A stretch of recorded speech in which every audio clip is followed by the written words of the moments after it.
Very cool. All right. That's Jimmy Dore. That's Jimmy Dore's upcoming tour schedule. Check it out for more at jimmydore.com. And should I wait for Kurt to come back, or should I just do this one solo? Or Misha, you can join me. Hey, Misha, how you doing? Misha, you're on mute too. Is that was the Kurt is having a mute issue? Is that his issue? Kurt couldn't hear me and I couldn't hear you, but now that's fixed. Oh, okay. Well, as far as Kurt, to answer your question, let's make sure, did he make it back in here? Not yet. Let me see what the team suggests. Aaron, you can go for your first story, or we can wait for Kurt. Up to you. Okay, but there he is. Oh, he's back. All right, okay. Kurt's back. Kurt Mexican. The sound wouldn't work. Well, now we hear you fine, and now you can hear us. Kurt, any? First of all, how's it going? Great. We're going to have the Golden Dome soon, so I feel safe and good. Soon I'll be in the Golden Dome taking golden showers. I like how inclusive the Golden Dome is. Golden showers are encouraged. Welcome inside the Golden Dome. Everything is welcome. All kinds of things. Yeah. So when do they get Trump out and move Vance in? That's the question we're going to answer today. We're going to explore today on this show, because it's been a huge meltdown in Trump world, where Trump and his effective co-president Elon Musk have had a big rift. Let's get to it. Yeah, I don't think Elon was ever the co-president. I think that's what that black eye and the talking shit was. Well, let's get into it. This was the message from Trump just a few days ago. And Musk, thank you, giving me his complete and total endorsement. I will create a government efficiency commission tasked with conducting a complete financial and performance audit of the entire federal government and making recommendations for drastic reforms. As the first order of business, this commission will develop an action plan to totally eliminate fraud and improper payments within 6 months. This is an order creating and implementing the Department of Governmental Efficiency, known as DOGE. That's a big one. I have created the brand new Department of Government Efficiency, DOGE. Perhaps you've heard of it. By slashing all of the fraud, waste, and theft, we can... There he is. So there's Elon Musk getting a shout out from Trump, as Trump appointed him the head of DOGE, the Department of Government Efficiency. And what did Elon do? He cut a lot of public sector jobs. He cut some so-called woke programs. Didn't touch the Pentagon, which can't pass an audit and is arguably the biggest source of waste and fraud in the government. And now Elon is gone, and on his way out, Trump was nice enough to give him a very special key. Look at that. Here's the key. It would be a lot easier not to do it, but we have to take some of these things apart to find the corruption. We found tremendous corruption. So that was just a few days ago, and it looked like Trump and Elon were parting on friendly terms, but not anymore, because look what Elon Musk just dropped on Twitter, or X, his platform. Time to drop the really big bomb. Donald Trump is in the Epstein files. That is the real reason they have not been made public. Have a nice day, DJT. Trump shouldn't have hit him in the eye, I guess. And the reason why Elon Musk said all this is because, they're not on good terms, despite their friendly farewell, because Elon Musk does not like Trump's so-called big, beautiful bill. He thinks it's way too expensive. He thinks it will massively explode the federal debt, and he doesn't like that. It'll be the end of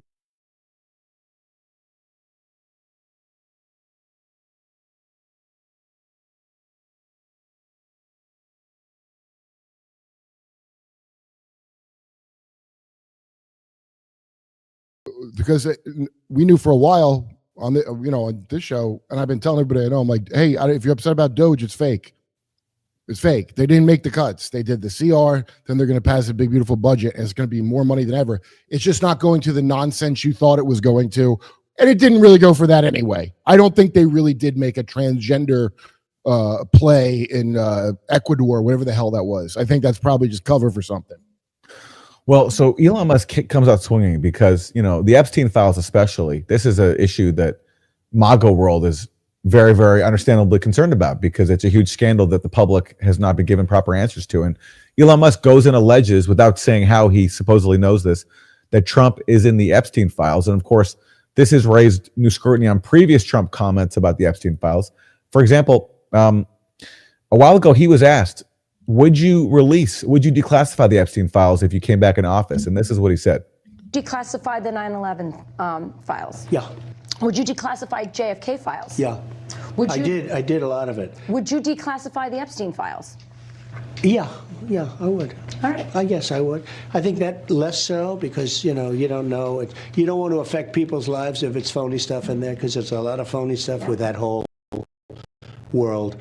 But I think I would. Oh, my. So Elon, no, I believe Elon 100% on that one. What I'd like to know, the question is, were you going to not tell us if everything worked out? That's a great question. And Pam Bondi, Trump's attorney general, she was asked not too long ago about declassifying the Epstein files and, why the government is sitting on them still. And this was her answer. DOJ may be releasing the list of Jeffrey Epstein's clients. Will that really happen? It's sitting on my desk right now to review. That's been a directive by President Trump. I'm reviewing that. I'm reviewing JFK files, MLK files. That's all in the process of being reviewed because that was done at the directive of the president from all of these agencies. So have you seen anything that you said, oh my gosh? Not yet. No. Okay. Well, we'll check back with you. I missed that when that interview happened. I didn't know. He goes, anything wish? She goes, no. I didn't know that was the thing she said. I would have known right off the bat it wasn't going to go anywhere. Well, listen, this is a big deal because this is the guy who spent $250 million of his own money to help get Trump and the Republicans elected. And so Republicans face a bind. But so far, they're rallying behind Trump. Here's a headline from Fox News. Gone too far. GOP lawmakers rally around Trump after Musk raises Epstein allegations. House Republican lawmakers are accusing Elon Musk of going too far after he suggested Donald Trump was in the Epstein files. Hopefully, we never have to answer questions about tweets like that from Elon again, said Congressmember Pat Fallon of Texas, calling Musk's comments not helpful. Elon crossed the line today, said Chip Roy, also. So they're going to release the files to exonerate Trump and put this silliness to rest. Is that what they're saying? What Trump is saying is he does not want to mend things. He does not want to patch things up with Elon Musk. Now someone who just got off the phone with the president. CNN chief political correspondent Dana Bash joins us now by phone. Dana, what did he tell you? Good morning, John. Well, he said that he's, quote, well, here's exactly what he said, quote, I'm not even thinking about Elon. He's got a problem. The poor guy's got a problem. He said he won't be speaking to him for a while, but he said he wishes Elon Musk well. It was a short conversation. He didn't seem very exercised about it. And the interesting thing is, of course, the context of this is how many people who are in both men's orbits are trying to broker a peace deal, so to speak, and trying to get them to talk because of the concern about the fallout in so many directions. I mean, the blast radius from this fallout is really, really big. And let's hope so. Let's hope so. Let's hope the big, beautiful budget doesn't work out because of this. That's all the best you can hope for. I mean, the big, beautiful bill has $150 billion increase to the Pentagon, which is, again, to me, the biggest irony of all of this. Like, Elon and Trump were joined at the hip going after, public sector workers, but they didn't touch the biggest source of waste, fraud, and abuse, which is the Pentagon. Well, and what does that tell you? What does that tell you? It tells you neither of them are in control. It tells you Trump is not in control and was never going to be. Of course, Kamala wasn't a serious candidate. Of course, 12 years of that woke bullshit that my dumbass left-wing dipshit New York friends acted like was a real thing and not a complete corporate construct. Oh, that was a real black people saying. No, it wasn't. That 12 years of that to make you yearn for a guy who would come in and go, guess what? You're allowed to say women don't have dicks now.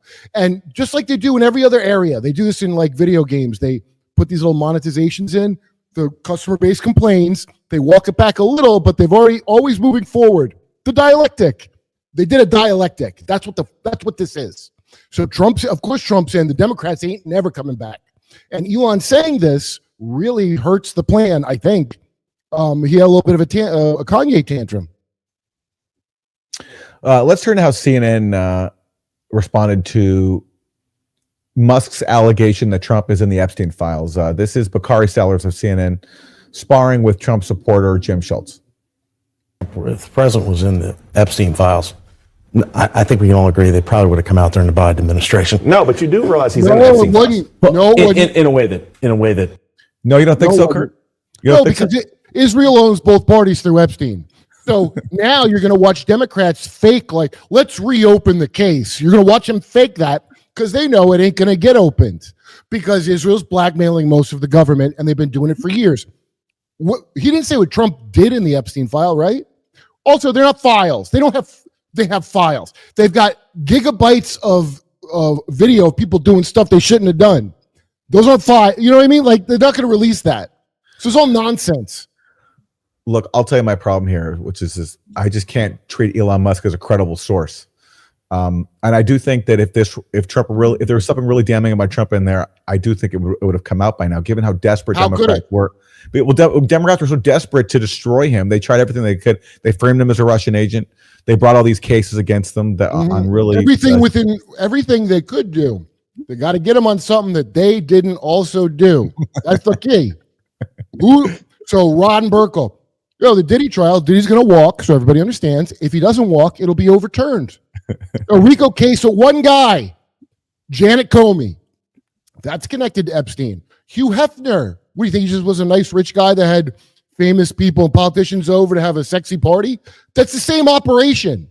They've had this going for a long time. The Dutroux murders in Belgium, where all of Belgium rioted in the 90s because of this. And they covered it up for all their... This is the same deal everywhere. That is real. The QAnon nonsense is probably a limited hangout with some Israeli intel like LARPing thrown in to make you feel like something's happening and there's a white hat, but there's not. All right. I've lost track of where this is going.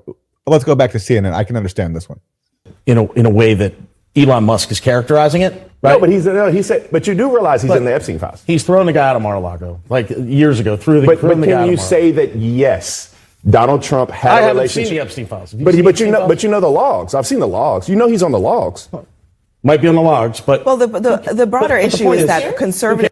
It's true. Trump is in the flight logs of Epstein. We don't know if he went to the island, but he is on some Jeffrey Epstein. I know comedians that are on the logs. Louis Black went to Epstein's house with Bobby Slayton. You can go see that on Tuesday with the Stories, Mark Norman and Joe List podcast. I think it blows the thing wide open because Louis Black will tell you whatever. He went with Bobby Slayton. It was some rich guy. This is before all that stuff. They walk in. He was immediately creeped out because there's a marker board in the foyer with all like battle plans. And Epstein goes, yeah, the Israeli Minister of Defense was just here. And we were going over some stuff. And Louis Black goes, so he was freaked out. Goes, one, why?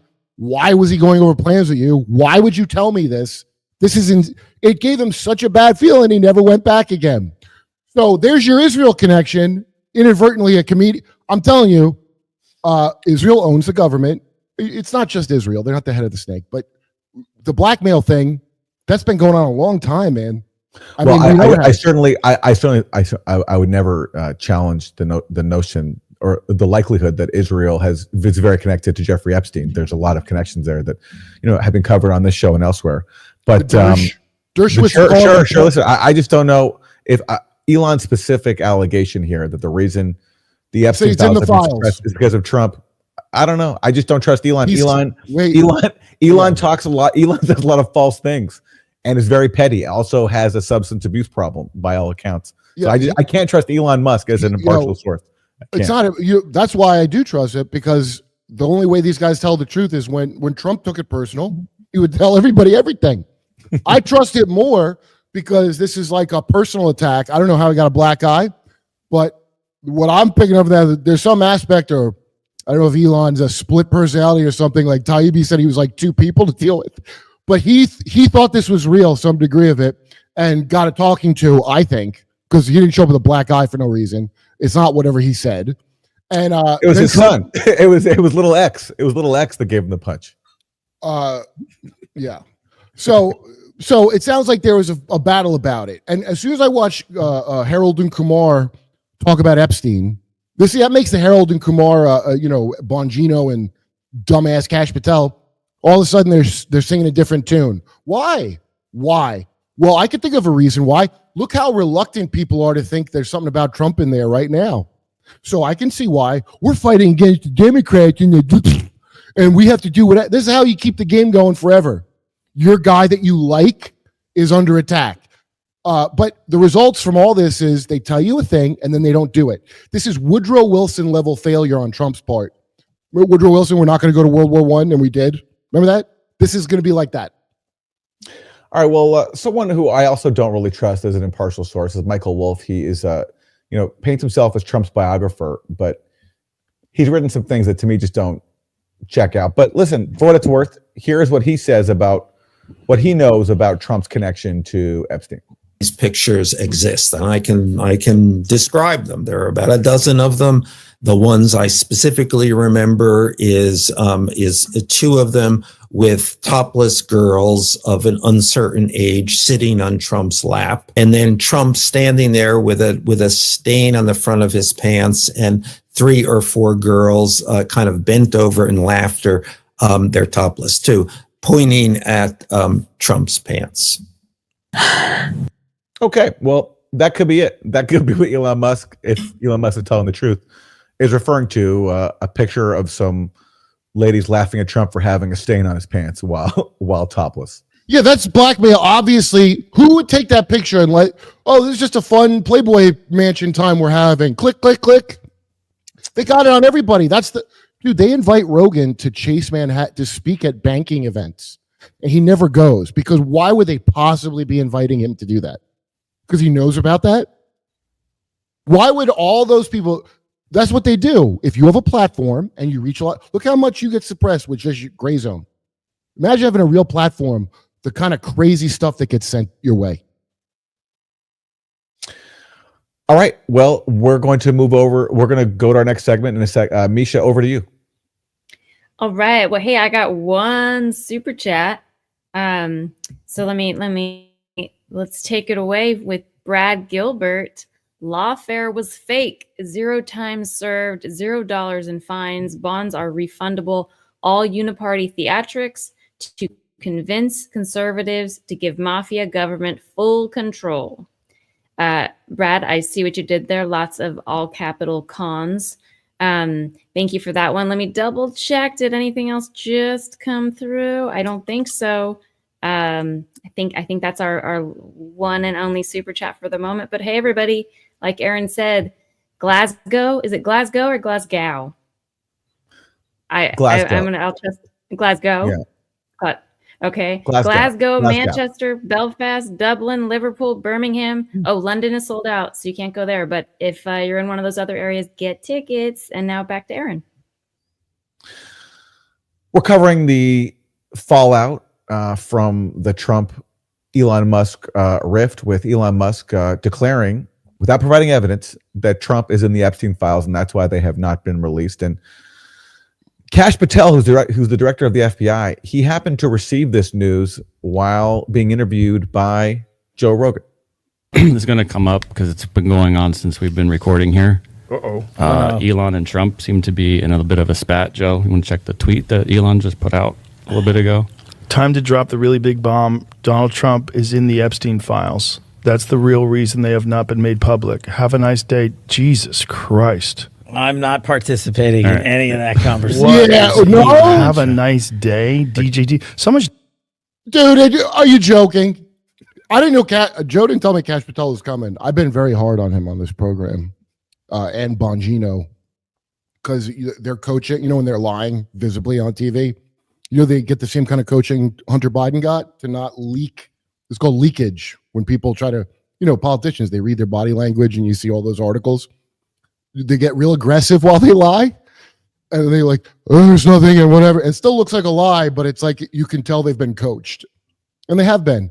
And why would they? What are they protecting? Well, let's watch more of Kash Patel and Joe Rogan's reaction to Elon Musk's allegation. And I really stress it's an allegation because, again, I don't trust Elon Musk here as an impartial source. Take his phone away. They're going back and forth about different things, and Yeah. Well, he said he was disappointed in Elon. yeah, they told him to leave. Jesus Christ, that's a crazy thing to say. How does he know? Yeah. Does he know that Donald Trump is in the Epstein files? Or does he have access to the Epstein files? I don't know how he would, but I'm just staying out of the Trump Elon thing. That's way outside What my the lane. fuck are they doing? Outside your That lane. ain't it. Outside your lane.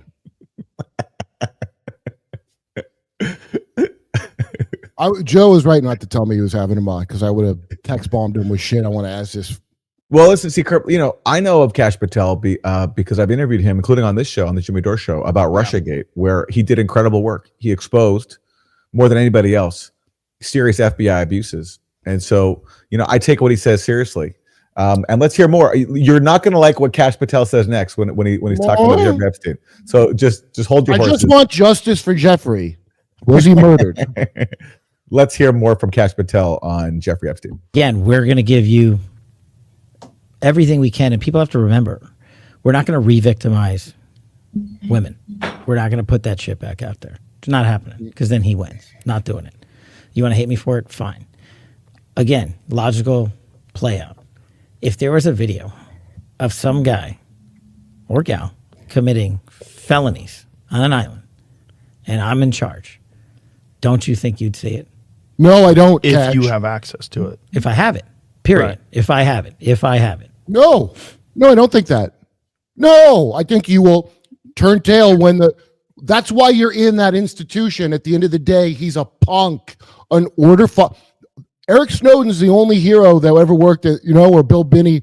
Eric Snowden, You and Max, Max, because didn't Max go to Israel as a Zionist and get so horrified that, and your dad said that when he got interviewed?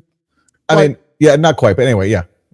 I believe you if you said that to me, Aaron. I would believe you because to go against, I dated an Israeli bro for 10 years, and to go against the narrative or the official narrative, yeah, I already know what that's like, and you would do it. You guys take those slings and arrows, right? Sure. And you don't have more respectability than Alex Jones, even though you do real hard-nosed journalism, because that's how corrupt it is. This dude, he's an oath-taking loser, and at the end of the day, they're going to go, well, national security says we got to hide this. I've just seen this pattern over and over again at every level. Haven't you? Well, listen, I'll admit to be biased here. I really admired what Kash Patel did with Russiagate. He took a lot of hits for that, and he exposed some serious abuses. And in my interactions with him, I found him to be. I'm just being honest with. That's why this is obvious lies. Because okay, well, let's he has a record of telling the truth. Let's get through this clip. So, where else would it be? Right, if you have it. Right, but you can't say that you have it. No, we're giving you everything we have so far. Everything we have so far is. Have you guys gone over all the video that's available? Yeah, that's what I'm telling you. That's what takes so much damn time. Right. And is there video from the island? Not of what you want. The people out there have filled the void with can't wait to see X, Y, or Z. Right, speculation. And I'm like, here's the other thing I've been asking for, right? Openly. If you have information on this, call us. Oh, Tell my us. God. The best resource we have is the American people in the world. Shut the. Oh, my. You're not buying it. Are you buying it? You're buying it. No, you're not. You're not buying it. Shut up. Listen, I've never actually looked into the Epstein issue at all. I focused on other things. So I don't have a dog in this fight. It's integral. It is absolutely integral to what Israel's doing right now. Why is there two parties that fully support Israel no matter what? And that's all we got. You think it's because of Jeffrey Epstein has blackmailed everybody? Well, not just him, but he's a node of it. But what do you think? That it's not a blackmail operation for Intel? Well, I'm not ruling out. Was in charge. I'm not. No.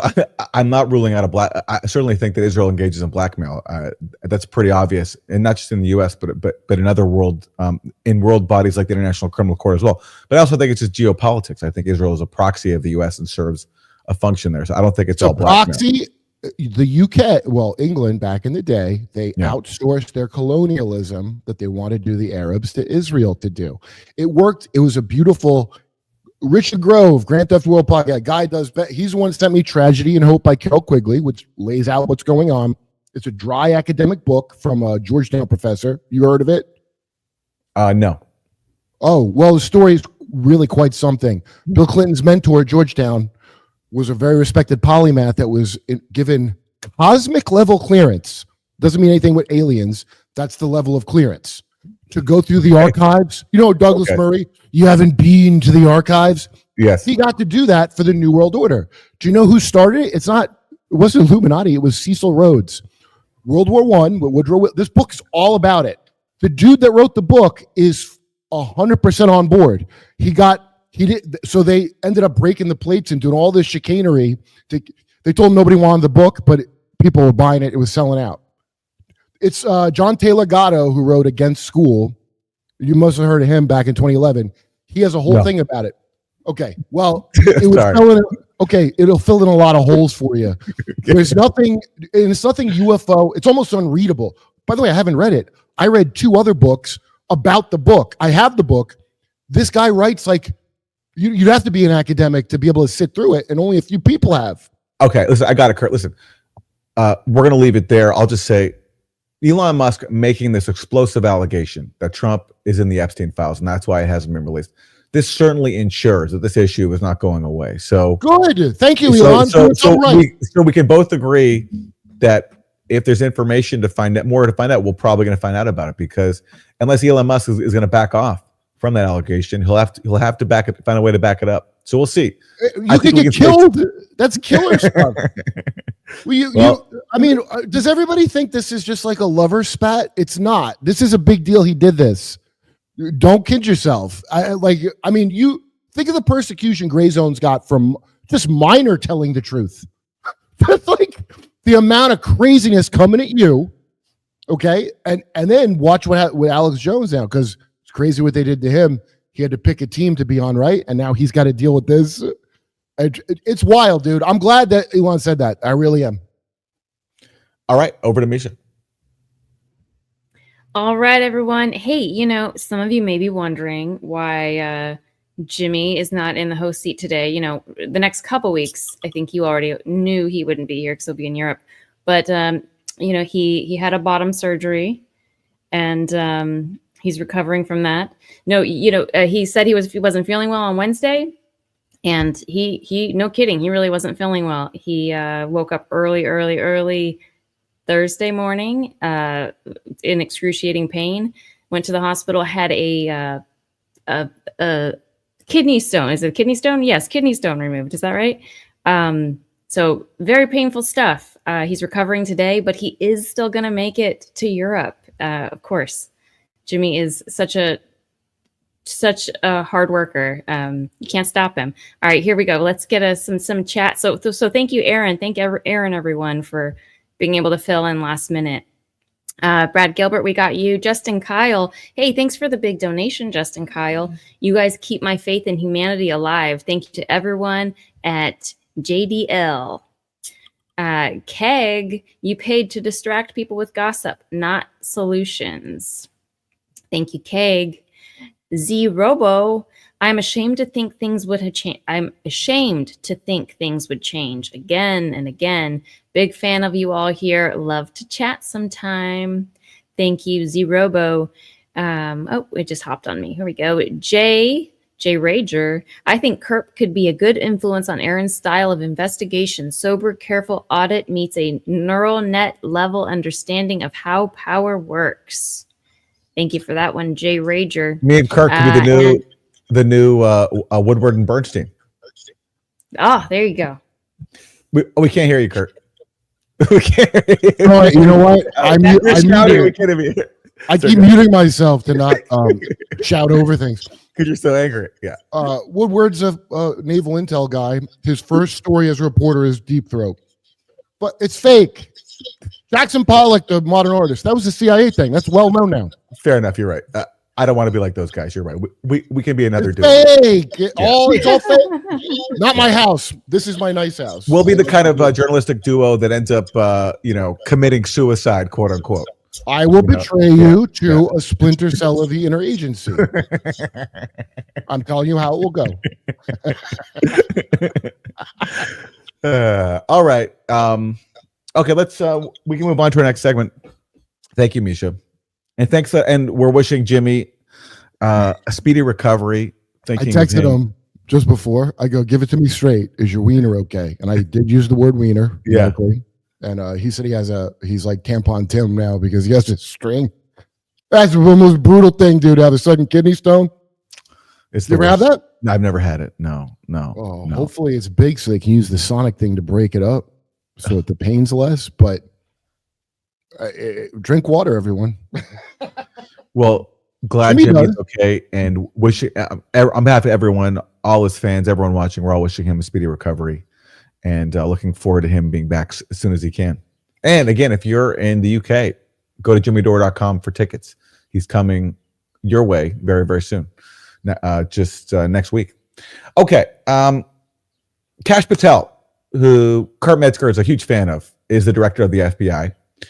And one of I liked him. It actually you did like him. Bongino, I never trusted. I didn't trust him, but I was like, oh, this guy seems like he wants to do something. Well, Kash Patel is the director of the FBI after being responsible for helping to expose the FBI's abuses in Russiagate. He helped uncover the fact that the FBI was relying on the Clinton-funded Steele dossier and lying about it, among many other surveillance abuses during Russiagate. So now Kash Patel is at the head of the FBI. And as the head of the FBI, he's still learning about all the deception that his predecessors at the FBI were carrying out to frame Trump as a Russian asset. And he discussed this on Joe Rogan. In 90 seconds. Okay.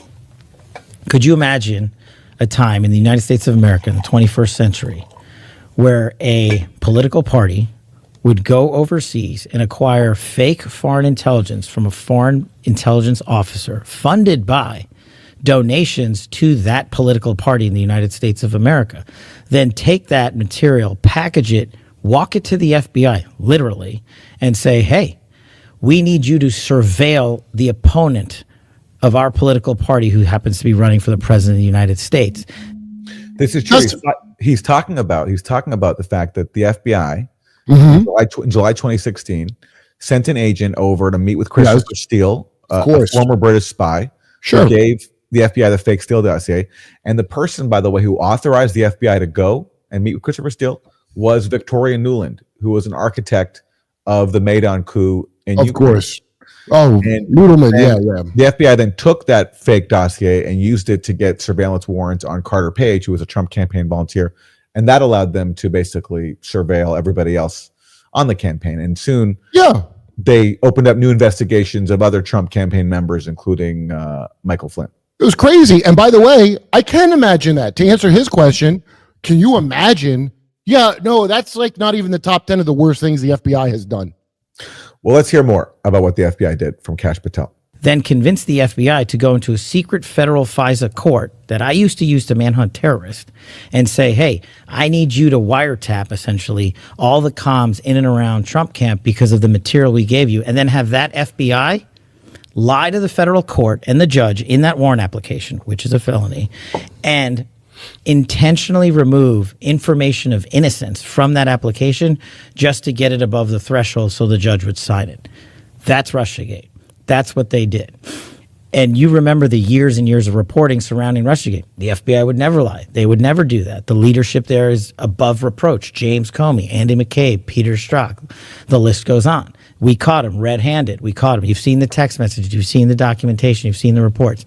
But when I did that, when I exposed that initially as a staffer on the Hill, Adam Schiff comes out and has his cronies leak to the world that I am acting as a genocidal dictator. There was actually an article that called me genocidal. Hang on, it gets better. Dictator. Yeah, no, it gets better. How do you get to be a dictator? I don't know. Genocidal one, let alone, right? Like, you know, it's a twofer.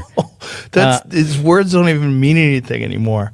No, he literally. There's an article out there that they called me Torquemada, the guy from the Spanish Inquisition. Jesus Christ! And I was a staffer, so the rule was you can ding elected representatives all you want in the media. You don't touch staffers. They didn't care because they knew what I had unearthed was the biggest political criminal scheme ever perpetrated by portions of the FBI leadership. No, it isn't. No, it isn't. Well, Kurt, I think it was. They framed a presidential candidate in his campaign as Russian assets. And they didn't just do that while he was running for office. After he took office, they continued it, in fact, expanded it and used it to undermine his presidency. Yeah, it's pretty bad. big scandal. It's a pretty big scandal. They didn't cover up, helping to kill the president, such as the JFK thing and later the RFK thing. They didn't say, hey, there's no such thing as the Italian mafia. That was the Illuminati of its time. Because J. Edgar Hoover goes, no, it doesn't exist, because they had pictures of him blowing a guy. So, no, it's not. Cash said he wanted to make a museum of all their worst things. Remember? I don't know if it was a day one museum. All right. So you think, okay. All right. I listen. think he's a punk like anyone that's like an institutionalist, like the great Brian Williams of NBC goes, I'm an institutionalist. And COVID's a good example. All these people, they're like cows at the end of the day. They don't go, oh, clearly this is crap. I've been lied to at every level. No, that's not up to a rack level lie. I mean, it's horrible. But you see how he's in his little world where he's like, this is the worst thing that ever happened. Well, what about what happened with Israel, Cash? Now, well, certainly, yeah. Okay, well, yeah. On that front, I agree with you. These people will never stand up to Israel, and in fact, they actually do to critics of Israel what was done to them. They were framed as Russian agents. Yeah. And then what they'll do to critics of Israel is they'll take away their free speech rights and then falsely claim that they're agents of Hamas or some other. If you do that, it's a turd in the pool. Okay, well, I agree with that. Do that. Yeah, I agree with that. But to me, it doesn't take away from the fact that Kash Patel did help expose this scandal. And to me, it is significant. He's now running the FBI, the same institution that was used to frame Trump and his campaign as Russian agents. And Kash Patel, as head of the FBI, just made this discovery, which he also talked about with Joe Rogan. Me, as the director of the FBI, the former Russiagate guy, when I first got to the Bureau, found a room that Comey and others hid from the world in the Hoover building. Arrest him. Full of documents and computer. Oh, arrest him. Where's the arrest, Cash? Well, all talk. He's going to address that, I think. Hard drives that no one had ever seen or heard of.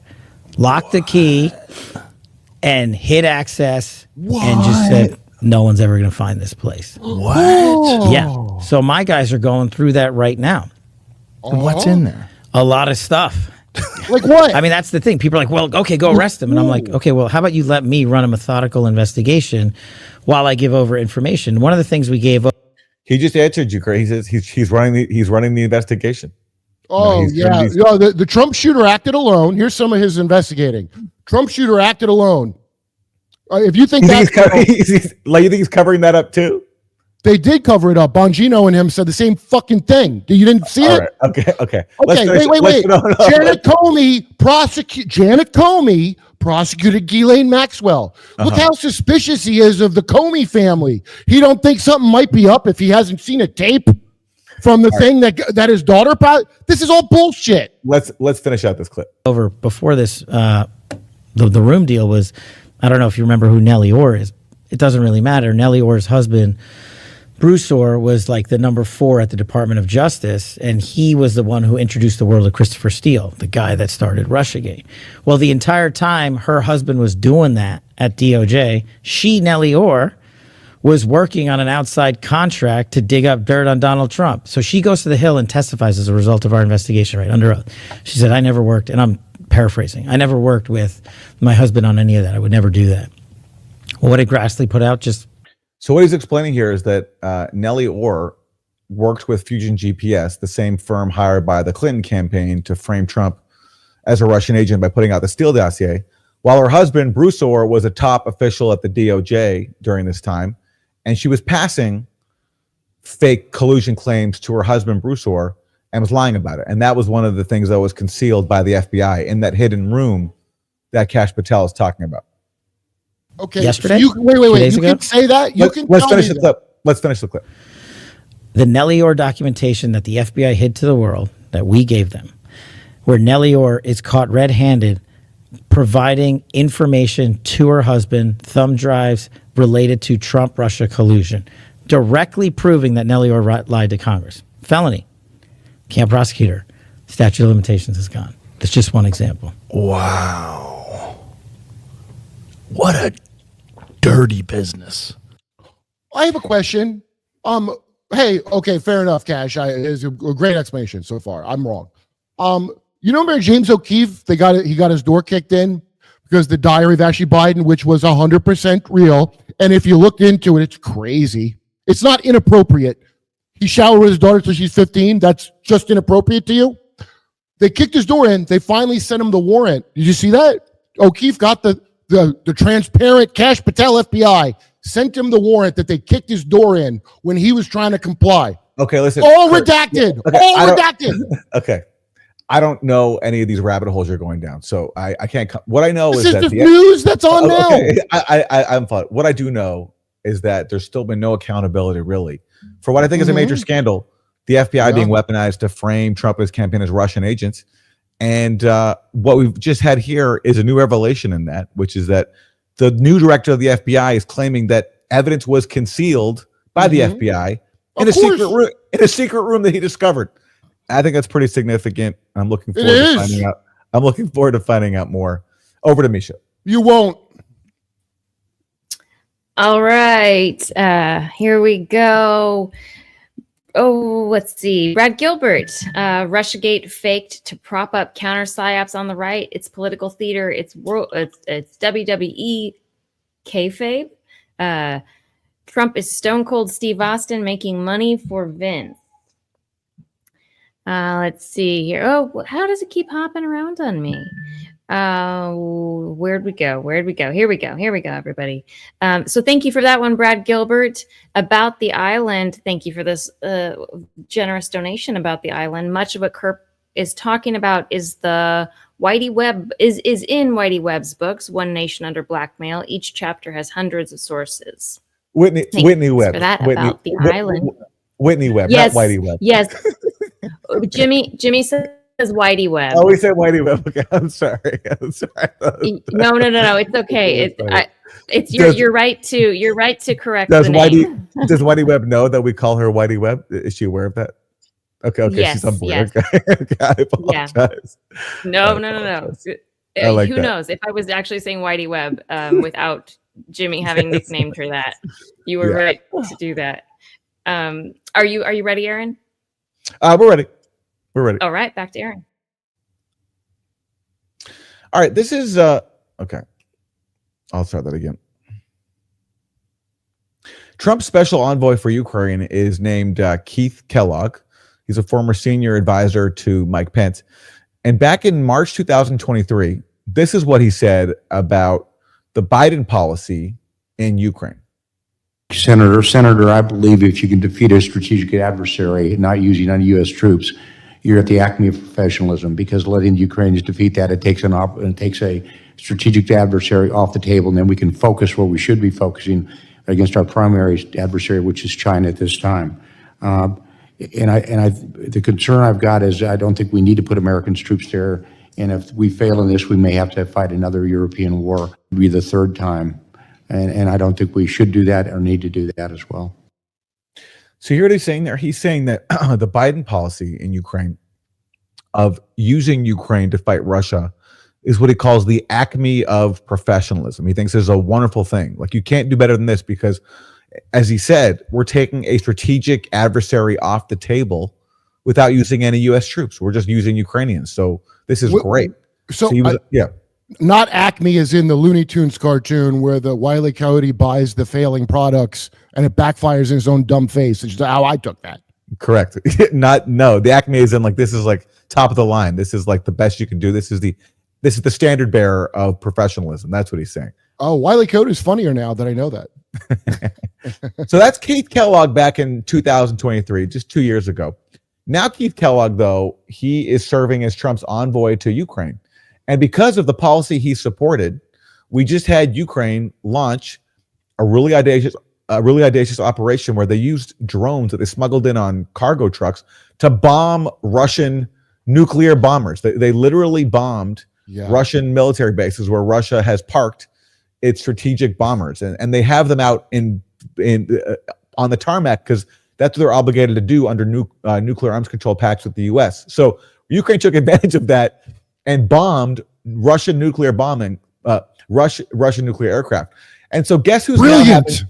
So guess who's now having second thoughts about what he previously called the acme of professionalism? This is Keith Kellogg now. I'm telling you, the risk levels are going way up. I mean, what happened this weekend, people have to understand in the national security space, when you attack an opponent's part of their national survival system, which is their triad, the nuclear triad, that means your risk level goes up because you don't know what the other side's going to do. You're not sure. And that's what they actually did. And the one that really concerned me was the fact that there have been reports that they attacked the northern fleet headquarters in Severomorsk. And if that's the case, when you attack two legs of a triad, that first of all is a very bold attack. And when you do that, it's very clear the risk levels will go up. And I think that's what we're trying to avoid. We're trying to get to a position where the risk. You think maybe the risk levels are high when your proxy, the one you bragged about, is now attacking Russia's nuclear assets? But again, Aaron, this is what Keith. He's lying. He's lying. He said the thing he said back then. He didn't forget just now. Obviously, this is on purpose. They're not incompetent. This is the denial. Oh no, like the Nord Stream 2. Oh, Ukraine, I hope you get that guy that did that. They could not have done this without America's help. That's just a fact. There's not a chance in hell they could have done this without funding Europe and some NATO thing. There's no way they could have done it on their own. And they're going to pretend they didn't want them to do it now. Like how Israel pretended to not like apartheid in South Africa, but secretly gave them nukes. Well, let's go back just to hear one more time what Keith Kellogg said 2 years ago. Thank you, Senator. Senator, I believe if you can defeat a strategic adversary not using any U.S. troops, you're at the acme of professionalism, because letting the Ukrainians defeat that, it takes a strategic adversary off the table, and then we can focus. So Ukraine's doing exactly now what he advocated back then, taking a strategic adversary off the table by going after their nuclear assets. Oh, that'll work. Yeah. So this is exactly the policy that people like Keith Kellogg encouraged every step of the way, in lockstep with the Biden administration. And now they're getting exactly what they wanted, which is Russia's nuclear assets being attacked. And now, as we're recording this, Russia is launching waves of attacks on Ukraine, and they're promising a whole lot more. They're promising an escalation because they feel they have to hit back because their nuclear arsenal was hit. And of course, what would the U.S. do in a similar situation? This is exactly the very nightmare scenario that people like Keith Kellogg encouraged. In the paper, it was Ukraine did a Pearl Harbor. They used the term Pearl Harbor about the attack. So when Japan did Pearl Harbor, I forget, did they win the war after that? Or did they get nuked twice by somebody? That's what I remember happening. So that's not, I don't think that's a mistake. That's a deliberate choice of words. So this guy's going to go, oh, Ukraine went too far. Well, now we're in it. We've got to go in because Russia's attacking. You see, they're trying to provoke it. It's always to provoke it. Over to Misha. Okay. Look, hey, I'm trying headphones right now, which is it's a big deal for me. Everything sounds weird, but here I'm growing, everyone. Okay, here we got Stephen Dodd's bottom surgery. You should look that up. I don't even want to, Stephen Dodds, but thank you for that chat. Terrence, can we get the names of those books linked? You must be talking about Whitney Webb's books. Is that, or no, you're talking about books that Kurt had mentioned? Misha, I don't know. It's Whitey Webb, Misha. It's Whitey Webb, not Whitney Webb. Yeah, Whitey Webb. I can't stop saying because Jimmy. Thank you for that correction. I don't know what I was thinking. Tragedy and Hope is the book. Richard Grove from Grand Theft World sent to me. Yes, Curb had some book. I'm sorry, it was Curb's book recommendation. That's right. Yes, I wasn't sure what the chat meant either, but thank you for that. It's a dry academic history of the New World Order, not whatever conspiracy thing. The one that George H.W. Bush talked about, the Anglo world power through Yale and all that. It's their archives of what their plan was, starting Woodrow Wilson. It's amazing. It's not top secret. You could just read it. It's right there. And Cecil Rhodes is the guy, the brainchild behind the thing, and he based it. Read the book; it's something else. All right. Well, thank you for that one. And there you go, Terrence. You got your book title. And back to Aaron.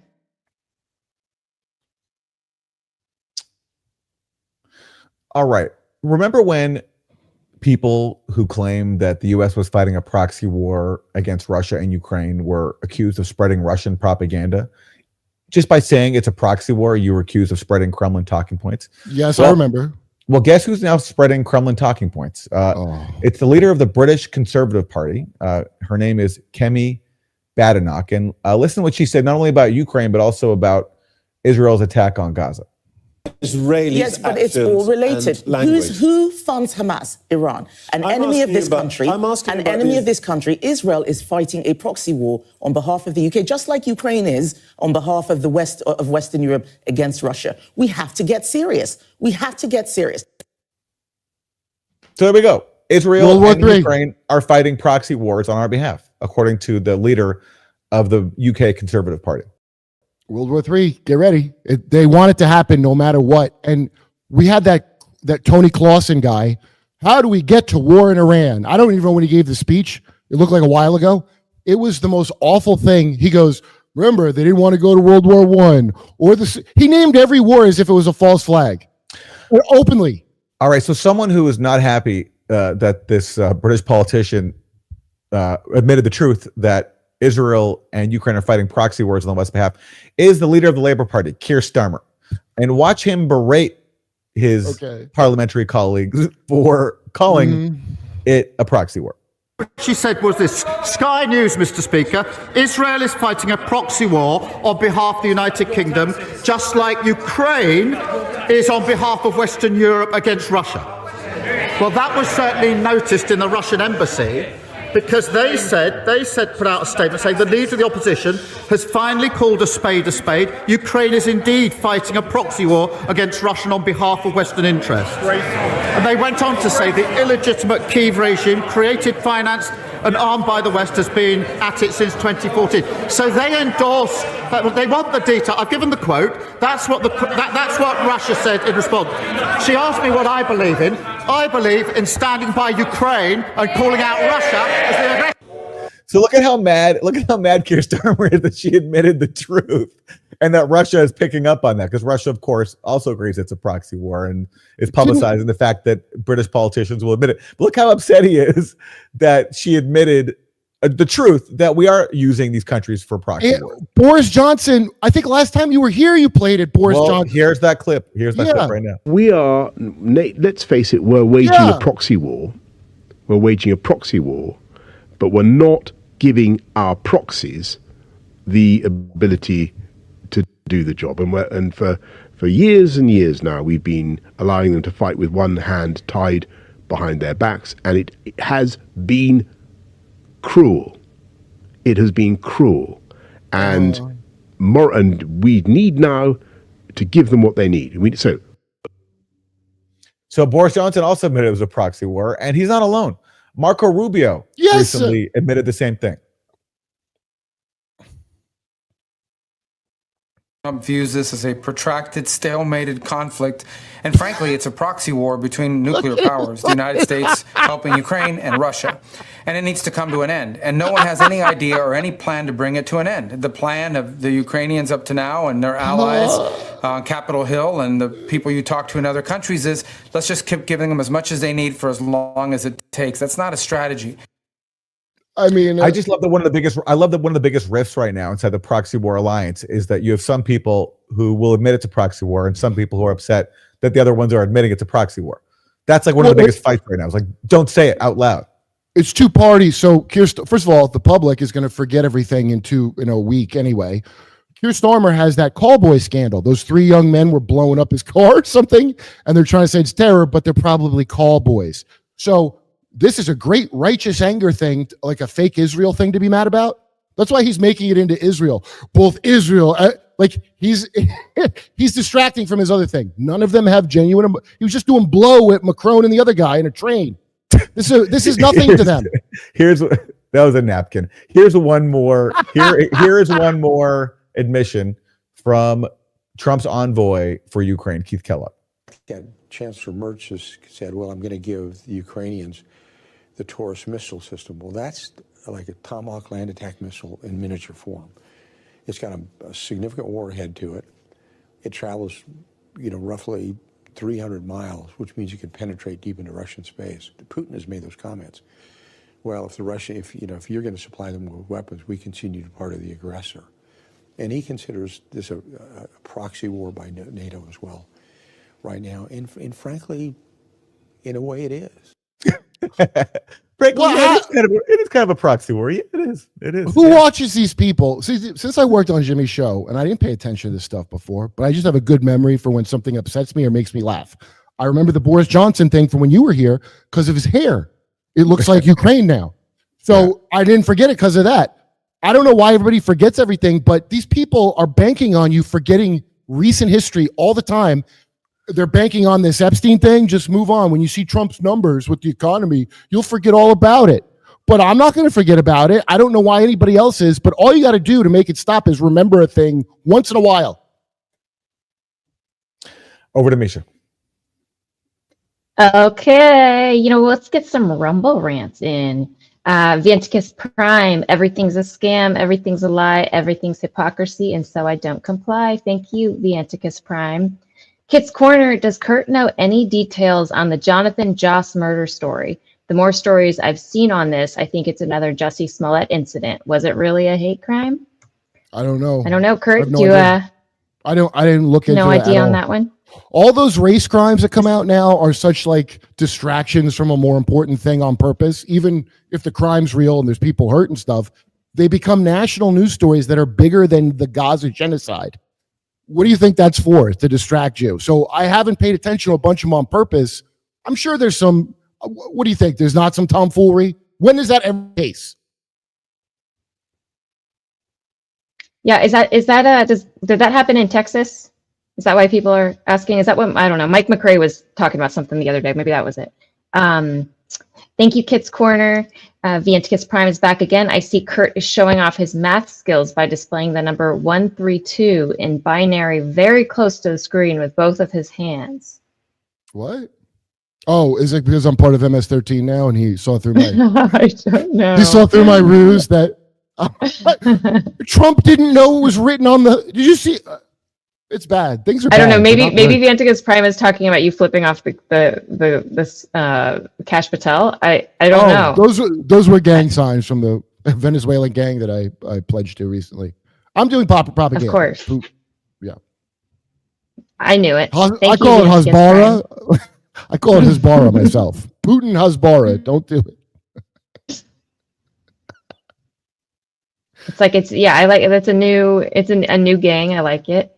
Akita, it's obvious Kash went on JRE to tout the good stuff that the FBI has done since he's been on the board. However, this is to distract from Epstein. His whole demeanor changed when speaking on the topic. Mm-hmm. Thank you, Akita. Coached. They get professionally coached before they go on. That would make sense. If I would like to be professionally coached before I do super chats. So that's why you think I've never been successful and have only had problems in life, because I don't have any coaching and I blurt things out. Right. The real D Schneid, thank you for the generous donation. I'm MAGA and I say they are all on the Epstein list. Like Gary Oldman said, everyone. It's a DNP show to hide what's in the BBB, like surveillance, Iran war, Ukraine, AI control, war, etc. GMAFB. I don't know what GMAFB is. Who is that? Who is that said that? This is hold on. I just I clicked and I ruined things. What's happening? Oh no. So you said the real D Snyder. Yeah, that was it. The real D Schneid. Schneid is SCH? SCHNIDE. I thought it was a guy from Twisted Sister said that. Oh, no, I don't know. Maybe. You said it was generous. Well, thank you for that chat. Yes, it's $20 chat. That's a nice chat. Ham Hawk, Not more love for the Kurt, Aaron, Misha show? Come on. Thank you for that, Ham Hock. Thank you for inspiring people to keep on giving here in the Super Chat Rumble Rant. Thank you for that, Ham Hock. Kit's Corner. Unfortunately, I could make Jimmy's shows in Toronto, but he killed it. Maybe I couldn't make it. I'm imagining you mean I couldn't make it to Jimmy's shows in Toronto, but he killed it. Loved his interview. Yes, this is a confusing chat. It threw me off, yeah. Well, word for word, it's actually, unfortunately, I could make Jimmy's shows in Toronto, but he killed it. It's very confusing. He goes on, loved his interview with David Creighton. Canada loves ya. I'm knighting Jimmy and Kurt, honorary Jagoff Canucks. F. Mark Carney. Thank you for that, Kit's Corner. And I'll never know if you went to Jimmy's show, or if you didn't go to Jimmy's show, or if Jimmy killed it, or if you didn't kill it. But I'm going to assume Jimmy killed it. Thank you, Kit's Corner. The real D. Schneid is back. Silent Weapons for Quiet Wars, the Globalist Playbook. Everyone should get a copy. Thank you for that one. The real D. Schneid, back from the road. Kerp needs a weekly show that's just a deep dive into the wilds of the interagency shenanigans. Yeah, Kurt, do another show. Get busy. The Derp with Kerp. I finally have the Derp with Kerp set up, so I got good ones coming, and I got a Peter Thiel one, and I got a good one with James McCann, that comic Jimmy show with the COVID joke back in the day. He lives here. He's from Australia, and he's a hardcore. I don't say hardcore, but he's deeply Catholic, but in that real nerd way where he knows all the facts about it. So I'm going to explain it to people through Warhammer 40K illustrations. Oh, only very nice. Only a vicious nerd will know, but I'm making it. Don't worry. Okay, well, there's hope for you back from the road, and now back to Aaron.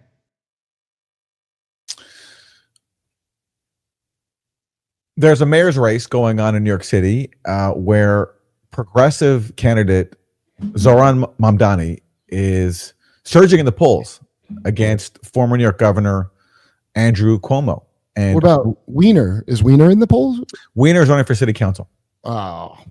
Yeah, so, sorry, Kurt. But one of the issues that divides them is the issue of Palestine, where Mamdani is a vocal critic of Israel and its mass murder campaign in Gaza. And Cuomo is a staunch supporter of Israel.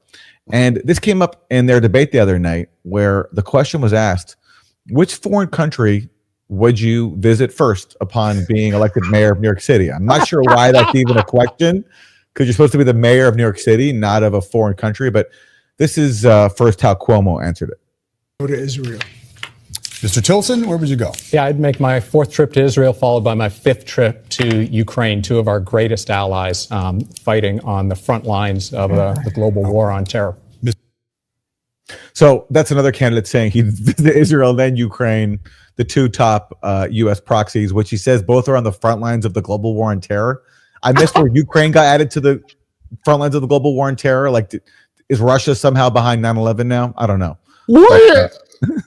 Oh, yeah. Mm-hmm. I think he's just mixing up his hegemonic wars. Where's Taiwan? Why didn't they mention Taiwan, or as I call it, China Israel? Is that third best now? All right. So now the question is going to be posed to Zoran Mamdani. Mr. Mamdani. I would stay in New York City. My plans are to address New Yorkers across the 5 boroughs and focus on that. Yeah, imagine that, focusing on the city you're elected to lead and not going to like kiss the ring of a foreign apartheid state upon being elected. We have Jews at home.